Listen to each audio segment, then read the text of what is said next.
سلام دوستای خوبم، حالتون خوبه؟ امروز میخوایم یه مونستر تراک کوچولو آنباکس کنیم. اینم باله.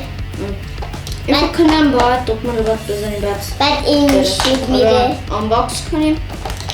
من یه رک دیگه میکنم.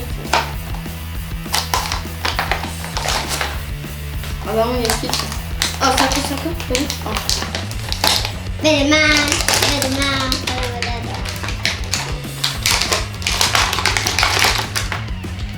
چه مونستر تراک کوچولو.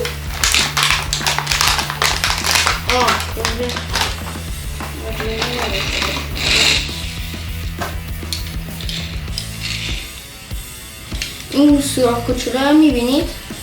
این میره فکرم داخلی.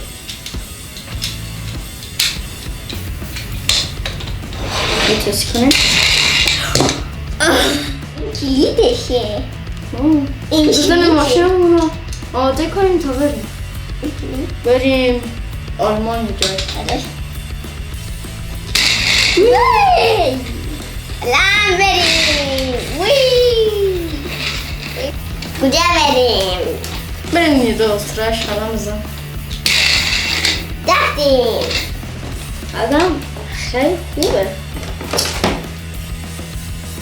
این کلر رو میبینید؟